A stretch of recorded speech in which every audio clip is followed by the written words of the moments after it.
industrial name for the plant Cannabis sativa. Cannabis sativa is the Latin name and the true name for all varieties of industrial hemp. Now, it's like saying an orange is an orange. Well, there are many different varieties of orange, actually. A lot taste different and grow in different areas of the world. Same with Cannabis sativa. There are lots of different varieties of Cannabis sativa, over 2,000 varieties, in fact. And it is estimated that only 200 of those varieties actually contain high amounts of THC. That's the delta-9 tetrahydrocannabinol that has the psychoactive properties that turns into its marijuana cousin, I guess. So we're not talking about that form. We're talking about the low THC, which is a natural form of Cannabis sativa. Usually contains about 1 or 2% THC. Now, to grow hemp legally in most places in the world, you need, on average, 0.3% tetrahydrocannabinol. So that's considered low THC to most government authorities. Now, that exact number varies from state to state and country to country, but between 0.2 and 1 are the numbers that you kind of consider. Now, to get a particular variety of hemp seeds to hit that level, which is the low THC level, they are naturally bred, naturally selected. So that means they're not genetically modified. They're not chemically altered in any way. It's literally a natural breeding selection that happens to ensure that it's low THC. What that means is that they plant, say, 10 plants next to each other, and they let them all grow. They test each one for THC, and they take the male and the female of the lowest THC plants, and then they take those aside, and then they grow those together. And then they do that again from another 10 plants of the seeds that come from those plants, and they keep doing that. And after about 10 or 15 years, it's a very long process, they finally come out with varieties that have low THC. When we do, and again this is another focus of our company, is to look at plant breeding. We do need varieties that are suitable for certain latitudes. So what's suitable in northern New South Wales, say for instance, is probably not going to be, or can still grow in Victoria or Tasmania, but probably won't grow as well, given its breeding location, or depending on where that particular cultivar was bred. So when the stalk of the hemp plant is harvested and cut, and you end up with this long stalk, and the seeds have been stripped and the leaves have gone back into the ground, bringing all the nutrition that the long deep taproot brings up into the plant and into these leaves, and they go back into the soil and produce this beautiful new earth, really supporting the soil and great for biodynamic agriculture and organic farming. You're left with this stem. Now, this stem or the hemp stalk has many things that can be done with it, of course, which allows it to be turned into like these textiles, upholstery. They can actually be ground into a nano level to produce these bioplastics, and even building materials, of course. Now, there's lots of different methods of dealing with that. The most common method used around Europe and North America and Asia is actually a process called decortication. Decortication is the process of separating the outside fibers from the stalk with the inside hurd. Those two sections are completely separated, so you have clean fiber to be used for the clean fiber, things like creating yarn, which can be woven, of course, and then you have the inside part of the hurd, which is actually 70% of the plant. So the plant has 30% fiber approximately and 70% hurd. That hurd has many different uses. Now, building materials, when you mix hemp, either the hurd or with just the whole stalk, which is the fiber and the hurd, and there's two different methods, but both are very similar, where you actually mix them, you chop them down first into small portions, and then you mix it in a regular pan mixer with lime, sand and water. When you reconstitute this material, it becomes a lightweight form, and you can make walls and ceilings and floors with this form that solidifies and becomes very strong over time. So this is the beautiful seed here. It hasn't been smashed. You can see there's two halves of the actual center nut itself. And this in its quantity tastes, in its beautiful perfection as it is, tastes wonderful just as it is. Not only does it contain the protein source in high quantities, it's really high in the essential fatty acids, the omega-3 and the omega-6 essential fats. contains omega-9, of course, as well. And it also contains GLA. Now, GLA is something that's very unusual to get from a plant-based source. It usually comes from fish oils, and it's why people take evening primrose oil and these specific oils. So rather than having a fish oil or an evening primrose oil, hemp seeds is great because it contains all of these things, omega-3, 6, 9 and GLA. So you wouldn't need to take your fish oil and then your flaxseed oil and then your evening primrose oil. It all comes naturally. People make all these blends of oils and I don't understand because it's already been created for you in this wonderful seed.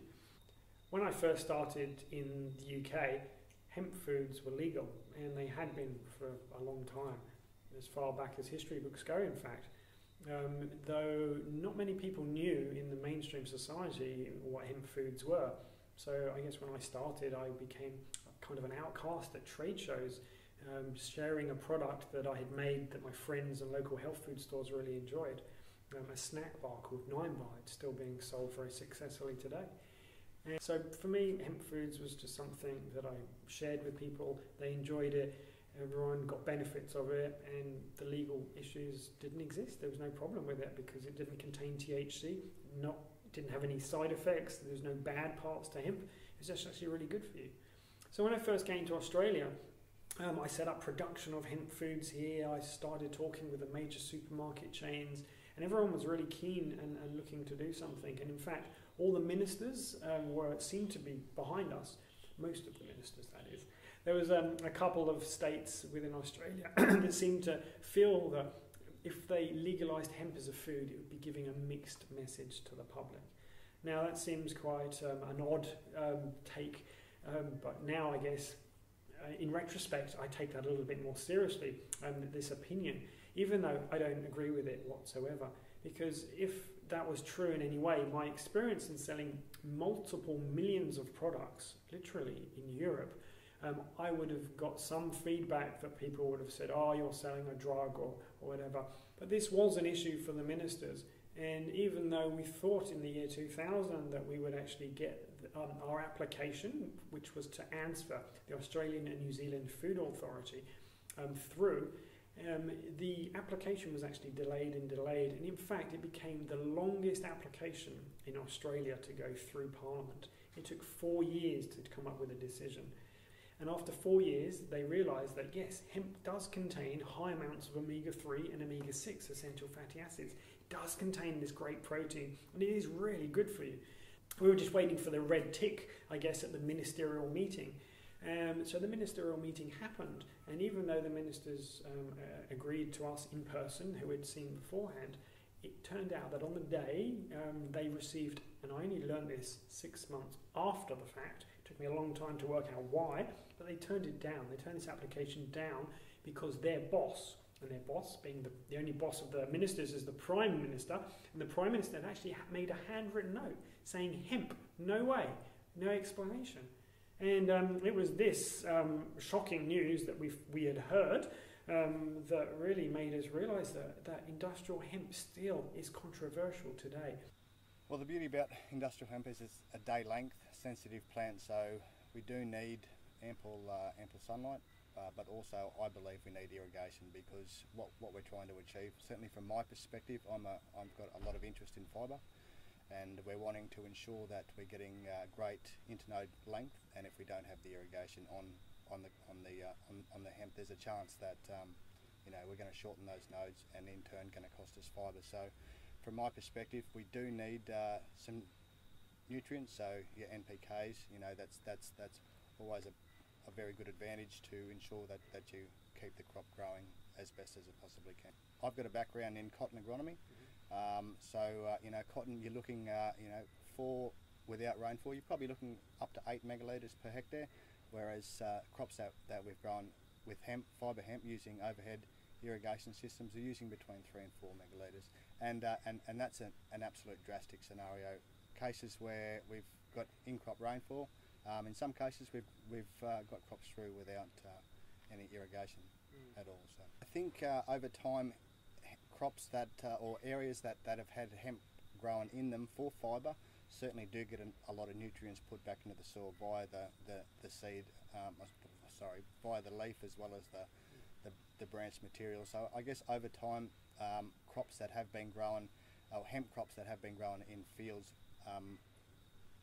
like afterwards, would use less nutrients, purely because you're getting that organic matter pushed back into the soil. So certainly, you know, there's more work that needs to be done, but there's anecdotal like evidence that suggests that that is the case. I think the biggest, or certainly from our company's perspective, the infrastructure to develop or to decorticate the long fibre from the short fibre, that's my company's limitation. We're currently seeking investment to build that,